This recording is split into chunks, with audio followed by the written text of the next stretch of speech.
I would say to students that they should not feel, and I know our striking staff would hope that they would not feel intimidated crossing a picket line.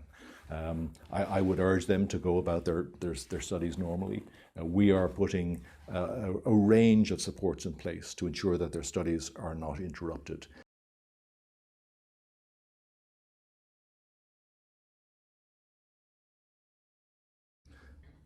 Well, first I should say I'm sorry that there is going to be another strike. But it's important to appreciate that the strike is not just about pay and pensions. It's also about some some areas that are very important to our staff. So gender pay gap, casualisation, and workload. We've over the last 18 months worked really closely with our local UCU branch to explore and address particularly those latter three issues. So for example, on gender pay gap, we've agreed a common statement and a series of actions that are already having impact. So that our institutional gender pay gap in 1 year came down by 2.6%, which is more than many institutions in the sector, and indeed in the professoriate significantly more than that. In terms of casualisation, we've again established a working party to look at precarious contracts, which I think has already done some useful work. And we'll be asking the question for all of our categories of staff, should the staff be on a more permanent progressible pathway rather than fixed term contracts, for example. And the third is workload. And our staff are undoubtedly working harder. Some of that is to deliver the plans that we've agreed together, but we're also conscious of the fact there's so much coming from the outside, additional work. Teaching excellence framework, for example, the prospect of a knowledge excellence framework. So again, what we did during the summer was agree a set of workload principles with our unions, which I think will again start to address that particular issue. Now, that's not to say there's a huge amount of work to do in each of those three areas, but actually I think in the spirit of partnership that we've now established, I'm certainly confident that we can make year-on-year progress.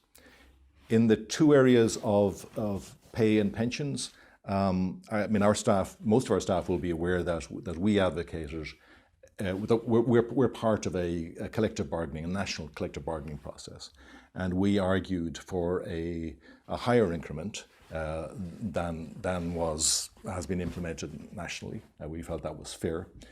We have advocated that there should be a multi-annual deal where pay increases are linked to inflation. We think that's fair and that gives staff certainty. But I suppose we're also conscious of the fact that unfortunately most institutions did not feel that they could go with that higher settlement and that would result in cuts in services or job losses. So that makes the pay issue particularly complex. On the issue of pensions, I mean, we listened really closely to our staff 18 months ago, and they were very clear that particularly the defined benefit component of the USS pension is really important to them. In fact, a key part of their package. So we were one of the first universities to advocate the establishment of an independent joint expert panel, which is currently working to try and chart a way forward to advise on the methodologies, the transparency and the governance of the scheme. And that so-called JEP, or Joint Expert Panel, will shortly complete its work. We're urging that they complete that as soon as possible because in terms of pensions, we see that as the way forward. Yeah.